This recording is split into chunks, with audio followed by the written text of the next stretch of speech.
السلام علیکم ورحمۃ اللہ وبرکاتہ۔ سورۃ البقرہ آیت نمبر 177۔ اعوذ باللہ السمیع العلیم من الشیطان الرجیم من ہمزہ ونفخہ ونفثہ۔ اس آیت مبارکہ کا پس منظر یہ ہے کہ کچھ لوگوں نے، کچھ مسلمانوں میں سے اور کچھ اہل کتاب میں سے لوگوں نے اعتراض کیا قبلے کے حوالے سے کہ یہ کیا ہوا کہ پہلے قبلہ بیت المقدس پھر قبلہ بیت اللہ، یہ کیا بات ہوئی؟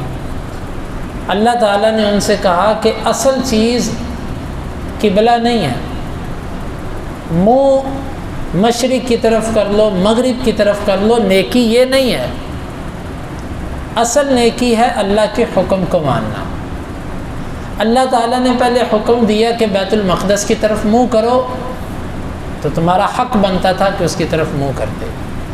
اب اللہ نے حکم دیا بیت اللہ کی طرف منہ کرو، تمہارا حق بنتا ہے بیت اللہ کی طرف منہ کرو۔ تمہیں اعتراض کرنے کا حق نہیں ہے۔ سمتوں اور جہتوں کی طرف منہ کرنا نیکی نہیں ہوتا، بلکہ اصل نیکی ہوتی ہے اللہ کے حکم کو ماننا۔ اللہ کا پہلے حکم یہ تھا اس طرف منہ کر لو، وہ نیکی تھی۔ اب اللہ کا حکم یہ ہے اس طرف منہ کرو، یہ نیکی ہے۔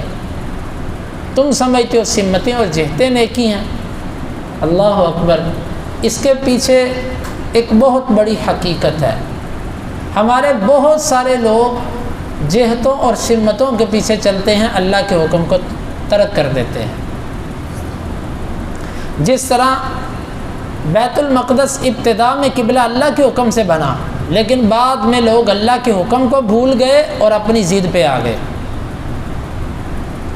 اسی طرح بعض لوگوں نے امت کے اندر کچھ ائمہ، کچھ بزرگ، کچھ فقہا کو اس طریقے سے پکڑا، ابتداء میں یہی کہا کہ یہ فقہا، یہ ائمہ قرآن و حدیث کی تشریح کریں گے، ہم ان کی باتوں کو اس لیے لیتے ہیں کہ یہ قرآن و حدیث کی بات کرتے ہیں، لیکن بعد میں قرآن و حدیث پیچھے رہ گئے اور فقہا آگے نکل گئے۔ یہ میری بات ان لوگوں پر واضح ہے کہ جو لوگ ان کی کتابوں کا مطالعہ کرتے ہیں، کہ یہ لوگ پھر ائمہ کی محبت میں اس حد تک آگے نکل گئے، حتیٰ کہ انہوں نے یہ اصول بنائے۔ اصول کرخی صفحہ نمبر 12 میرے پاس اوپر لائبریری میں پڑھی ہے۔ اس نے اصول بنایا کہ ہر وہ آیت یا ہر وہ حدیث جو میرے امام کے مذہب کے ساتھ ٹکرائے گی، ہم اس میں یا تو تعویل کریں گے، اگر تعویل نہ ہو سکی ہوتی تو ہم کہیں گے یہ منسوخ ہے۔ یہ ایک شخص کا میں نے ذکر کیا، یہ کوئی ایک نہیں ہے، یہ سینکڑوں ایسے متعصبین ہیں کہ جنہوں نے جہت کو ہی اصل بنا لیا، اللہ کے حکم کو بھول گئے۔ یہ مثال ہے ان لوگوں کی کہ جنہوں نے سمتوں کو پکڑ لیا اور اپنے رب کو بھول گئے۔ ابتداء میں پکڑا اماموں کو یہ کہہ کہ یہ قرآن و حدیث کی تشریح کریں گے، بعد میں انہی لوگوں کے بارے میں اقبال نے کہا تھا نا کہ خود بدلتے نہیں قرآن کو بدل دیتے ہیں، ہوئے کیسے فقیہان حرم پیدا۔ یہ ایسے لوگ ہیں کہ قرآن میں تبدیلی کرنے کے لیے تیار، حدیث میں تبدیلی کرنے کے لیے تیار، امام کا قول ترک کرنے کے لیے تیار۔ حتیٰ کہ ان میں سے بعض ایسے اصحاب ہیں کہ جنہوں نے ایک ایک حدیث پر 14 سال جواب سوچنے کے لیے لگائے۔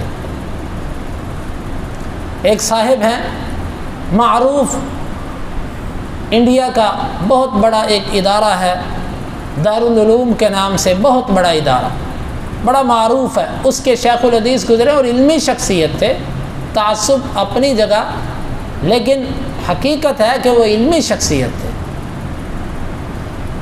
انہوں نے بخاری کی شرح لکھی، اس کے اندر لکھتے ہیں جب ایک وتر کی حدیث آئی نا، ایک وتر کی بخاری کے اندر،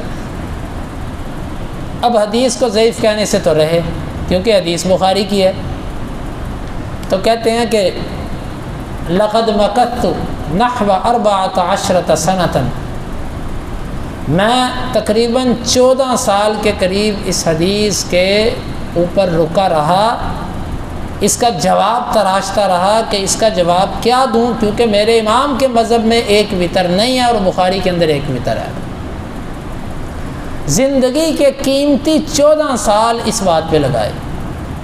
یہ مطلب نہیں ہے کہ 14 سالوں میں اور کام کوئی نہیں کیا، کیے ہوں گے، لیکن دماغ میں یہی گھومتا رہا، اس کا جواب کیا دینا ہے؟ جس طرح بندہ چلتا پھرتا ایک چیز کو لیے بیٹھا ہوتا ہے۔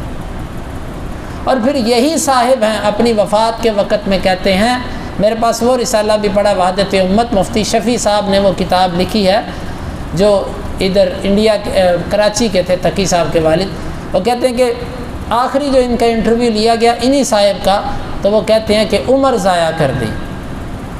کسی نے کہا حضرت آپ نے عمر ضائع کر دی تو پھر ہم نے کیا کیا؟ اس نے کہا بھائی عمر ضائع کی، ساری زندگی اپنے امام کے دفاع پر لگے رہے، ساری زندگی انہی چیزوں پہ لگے رہے، امام کا دفاع کیسے کرنا ہے، انہی کاموں پہ زندگی ضائع کر دیا۔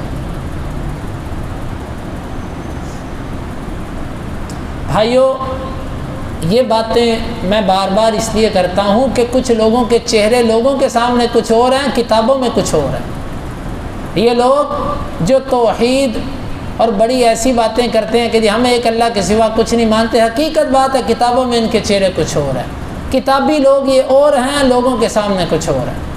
تو اس لیے ایسے لوگ جنہوں نے سمتوں اور جہتوں کو پکڑ لیا اور قرآن و حدیث کو ترک کر دیا، ایسے ہی لوگوں کو یہاں پر خطاب کیا جا رہا ہے کہ مشرق و مغرب کی طرف منہ کرنا نیکی نہیں ہوتا۔ اکثر مفسرین، تقریباً تمام مفسرین نے یہاں پر لکھا ہے مشرق کی طرف منہ کرنے سے مراد عیسائی، مغرب کی طرف منہ کرنے سے مراد یہودی ہیں۔